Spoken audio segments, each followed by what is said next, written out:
Malika Mazouz, je suis pacsée, j'ai un enfant et je vis depuis à peu près 6 ans à Saint-Sulpice.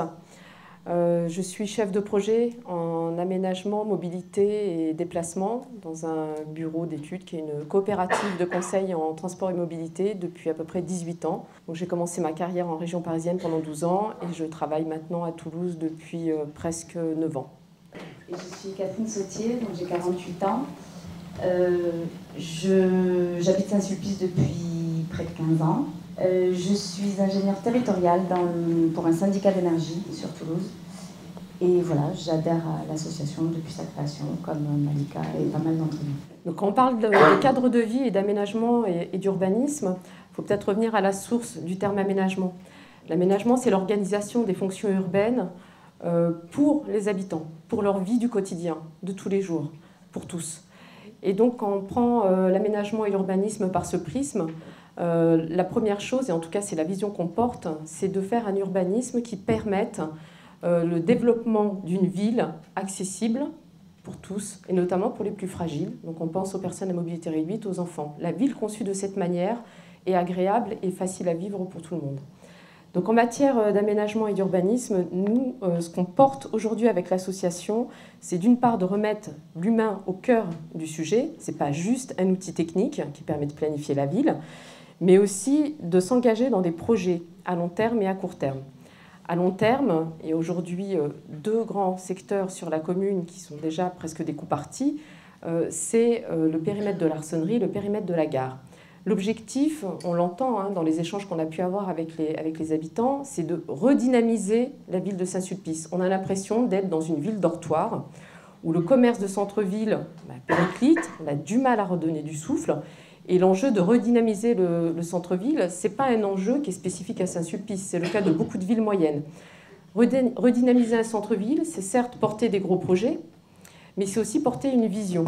Et porter cette vision, c'est s'inscrire d'une part dans le quotidien, mais aussi travailler sur l'existant. Travailler sur l'existant, c'est à court terme faire que le centre-ville devienne plus fréquenté. Plus fréquenté comment? La première fois que je suis venue à Saint-Sulpice, je suis venue en voiture, j'ai passé 3 ronds-points, des parkings et j'ai loupé le centre-ville. Je ne l'ai pas vu. Il n'était pas visible, il n'était pas à l'entrée de la Bastide, n'était pas visible. Ce centre-ville, aujourd'hui, il faut y remettre de la fréquentation, je dirais, piétonne, ludique.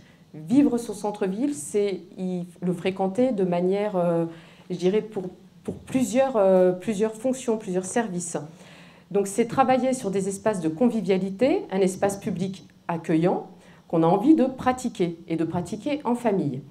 Donc à court terme, c'est travailler sur la place Soult, en faire un vrai espace de convivialité, emmener ce flux vers la Bastide, et donc c'est par le flux de fréquentation du centre-ville qu'on peut redynamiser les petits commerces. Ce n'est pas uniquement l'offre qui compte, c'est aussi la pratique du centre-ville. Ensuite, vous avez les berges de la Goue, tirer cette dynamique sur le parc de la mairie, puis le secteur de la gare, et il ne faut pas uniquement s'arrêter là. On a aussi une polarité commerciale qui est importante, qui est le centre commercial du Carrefour Market. Il faut pouvoir permettre, dans l'aménagement de l'espace public, d'emmener cette dynamique jusqu'au Carrefour Market. Les secteurs, en fait, ne s'opposent pas, ils doivent être complémentaires. Et c'est ce qu'il faut raisonner dans l'aménagement de l'espace public et dans le développement urbain. À plus long terme, il y a 2 sites qui sont d'importance. Le site de l'Arsennerie, qui est un coup parti, mais qui doit être défini.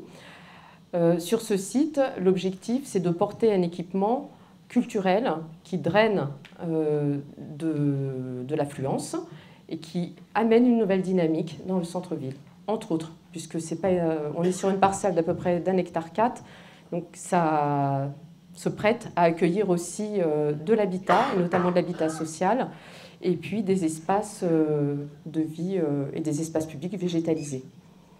Mais l'urbanisme, ce n'est pas uniquement des grands projets, c'est aussi la gestion du quotidien. Donc la gestion du quotidien, c'est l'entretien en fait du patrimoine public communal, à savoir la voirie, les réseaux, les bâtiments publics bien entendu. Il s'agit en fait de les rénover, de les remettre en état, pour les rendre à nouveau propres à leur usage et ainsi de limiter leur coût de fonctionnement au maximum et de les pérenniser pour qu'ils durent dans le temps et dans l'état. Donc des outils que nous espérons pouvoir mettre en place, à savoir une programmation pluriannuelle de travaux pour la voirie et les réseaux. En parallèle, la mise en œuvre d'un plan pluriannuel également, parce que ça permet l'anticipation budgétaire notamment, un plan pluriannuel de réaménagement des équipements publics en les tirant vers la haute qualité environnementale, donc notamment des équipements comme les salles de sport ou les écoles. Et puis, et enfin, parce que l'aménagement urbain, c'est plein de choses, c'est aussi une réelle politique de mobilité sur Saint-Sulpice, mais aussi sur les communes voisines, parce qu'à cette échelle-là, on touche un territoire qui permet un lien local et qui permet notamment en permettant un rabattement vers la gare, qui est quand même un pôle d'attractivité essentiel sur Saint-Sulpice et qui permet une desserte multimodale assez intéressante. Et enfin, sur les pôles d'emploi également, puisque c'est quand même assez principal dans nos vies.